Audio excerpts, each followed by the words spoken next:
Ce que j'adore, tout simplement, une barquette d'oursin avec un grand saké, Juma Ginjo, de la région de Mi, de la maison Jikon, qui est une maison qui fait des sakés absolument hors normes, d'une droiture absolument phénoménale, qui dans la tête des brasseurs de saké est aussi tranchant qu'une lame de sabre. Ok, parfait. Un petit truc, attends, je rigole. Sans équivoque, cidrerie du Vulcain, poiré 2009, dégorgé en 2017, aujourd'hui, absolument merveilleux, donc 5 degrés d'alcool, très frais, donc pour assurer les fins de soirée sans aucun problème. Un Jéroboam de Viry-Clessé, du domaine de Nijando, en 2010 avec un petit peu d'évolution, 1 hectare pour tout le domaine, parcelle exposée nord, donc un des Mâconnais avec énormément de fraîcheur, énormément de luminosité. Barbecue typiquement nord-américain, sauce sucrée, fumée, avec un petit peu de vinaigre à l'intérieur, sans équivoque, une bière de type Gueuse, la Cantillon, produite à Bruxelles, qui est considérée comme le champagne de la bière, avec une double fermentation sur des assemblages de vieux lambic. Le plat phare de la cuisine française, on est en plein dans la saison, donc un grand Barolo de la maison Bartolo Mascarello en 2010 avec un tout petit peu d'évolution. Barolo classique, traditionnel, pas d'élevage en barrique, uniquement des fermentations en cuve et des élevages dans des vieux foudres après, d'une efficacité redoutable. Le dessert de mon enfance par excellence, c'est la tarte au sucre.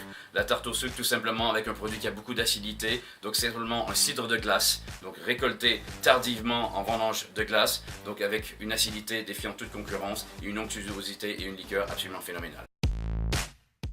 Cuite au vin jaune en vessie, avec une sauce légèrement crémée Maury, sans aucun doute un Bourgogne avec un tout petit peu d'âge, assagi par le temps, un 2003 Rully Vieille Vigne Mexcado de chez Vincent Dureuil, qui est parmi un des plus grands vignerons bourguignons aujourd'hui.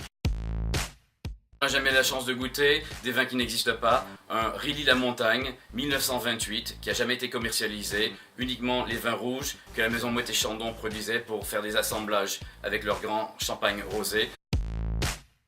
Devant un film, le soir à la maison, moi ce que j'adore c'est siroter une petite eau de vie. Dans ce cas-là, c'est un Don Frontais, Didier Le Morton 1972, un Calvados, donc hors appellation Pays d'Auge, qui a la particularité d'avoir toujours un tout petit peu plus de poire à l'intérieur, qui apporte un petit peu plus de luminosité, un petit peu plus de fraîcheur, donc attention à la durée du film parce que ça peut être traître.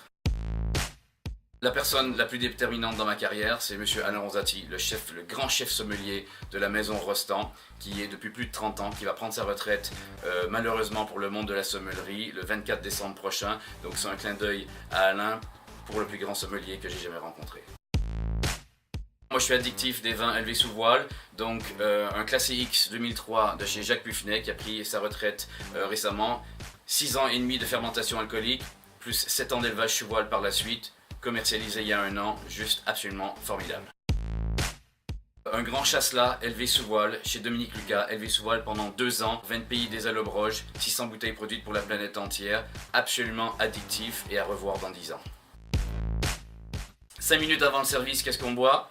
On évite surtout l'alcool, donc on prend un grand thé de la maison des 3 thés, un Canchuan millésimé 1992, des très longues fermentations, qui a la propriété d'avoir ce côté très enivrant au même titre que l'alcool, mais sans avoir cette sensation d'ivresse, comme ça laisse les idées claires pour le service. Tu goûtes ça, c'est foutu de... Ça tourne là non, mais t'inquiète, je garde pour les dossiers, pour te faire chanter après.